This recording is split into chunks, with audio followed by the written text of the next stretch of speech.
Hey, I'm Miranda with the REI Co-op. A pack can make or break your backpacking trip, and there are tons of awesome options out there right now. Let's take a second to geek out about packs.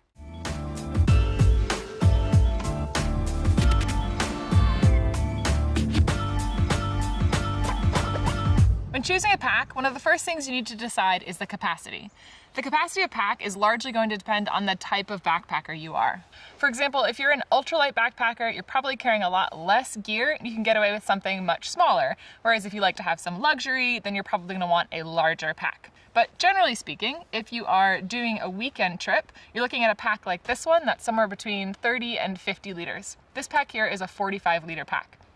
These are great for weekend trips, for overnights, or for warm weather backpacking where you don't need to carry a lot of heavy gear. If you're looking for a multi-day pack, you're gonna want something that's somewhere between 50 and 70 liters. This is my pack here, and it's a 60-liter pack. These are great for carrying some additional items, as well as layers, clothing, and more food and fuel. So this is a pretty common size pack, and it'll work for a multitude of different trips. If you're looking for something that is going to carry a lot of gear, you're looking at an extended trip pack. So something like this one here, which is 100 liters.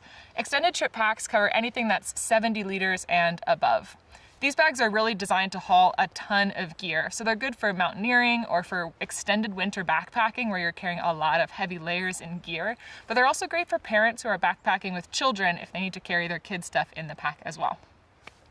A quick note on ultralight backpacking, if you're looking to get your base weight, and that's the weight of your pack minus consumables, so all of your gear minus your food, your fuel, and your water. If you're looking to get that weight under 10 or 12 pounds, then you're probably looking at a pack that's a lot simpler and a lot lighter. Something more like this guy here. You can have your pack actually weigh a lot less on its own because the gear that you're putting inside is going to weigh less and it's going to be significantly smaller. Okay, so that's capacity.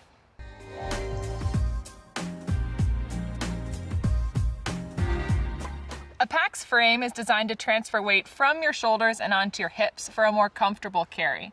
There are two main types of pack frames right now, the internal frame and the external frame. This pack here has an internal frame, and this is certainly the more common type of pack nowadays, and they're definitely lighter than external frame packs. There are a few different ways that a pack may have this internal frame. This one has metal tubing that runs around the outside of the pack, but they may also have a metal V shape or even just a hard sheet of plastic, like this pack here. This is definitely not designed to carry as much weight as an internal frame pack like this, but it's a good option for ultralight backpackers, and it will still provide some structure. The other type of frame on a pack is an external frame pack. These used to be the go-to, but we now have an updated design with the internal frame packs. These bags are very durable, the frames are very durable, but they're not as common and you really don't find them very much anymore. These are a good option for people who want to lash a lot of gear to the outside of their pack, so they're a good choice for hunters or anyone who's going to be carrying unusually sized loads, and they're also just a really good throwback if you want to experience what backpacking used to be like. Some ultralight backpackers will choose to use frameless packs. While these don't do as good of a job of transferring the weight to your hips, you may not need that if you're carrying a lot less stuff. These are basically just rucksacks that have backpack straps attached. To offer some protection, you can add a closed-cell foam sleeping pad on the inside of the pack, and this will protect your back from the gear inside and provide a little bit of structure.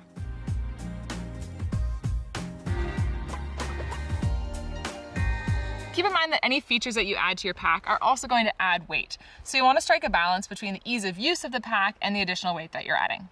There are a ton of different features that you may find on backpacks, so we're just going to cover a few of the pretty common ones. The first one is access. Most packs are going to have top-loading access, like this one. This is just a cinch cord that opens up and allows you to get to all of your gear. You may also find packs that have side zippers or U-zippers. This gives you access into the main compartment of the pack, so you can get items that are at the bottom or in the middle of the pack. This is a feature that I love. I think it's really easy. Some packs may also have detachable pieces that turn into day packs, like this one. This lid here has straps that come out, and then this can be taken off and used as a day pack for day hikes. Packs may also have this turn into a hip belt, or you may find packs that have a removable reservoir that comes out. This is a really awesome feature if you plan on backpacking in somewhere and then day hiking from wherever you're setting up camp. My pack has the side or the panel loading access, and then it also has a removable day pack, and these are two features that I love. Another really common feature is pockets. So packs may have pockets on the side for water bottles or two pockets on the hip for different items that you might want to stash. You can see this pack here has a water bottle side pocket that you can access while the bag is on your back. And then there's this shovel pocket in the front, which is great for stashing an extra layer. There also might be pockets that are in the lid or in the bottom of the lid, like this one has that here. Packs will also have lash points or daisy chains on the outside. This is for strapping sort of strange loads to the pack, or if you want to attach your crampons on the outside of your pack so they don't scratch up the inside. And then packs may also have tool attachment points for attaching ice axes, or this one has a spot for attaching trekking poles. That's just a couple of the features. There are a ton out there. Keep in mind that when you're looking at packs, you'll want to look for features that you believe will add value and avoid packs that have features that you don't think you want. Again, there's a ton out there. So that might be extra cushy hip belts, which you want. It might be a separate compartment for a sleeping bag, and just make a decision on what you find valuable and what you don't want in your pack.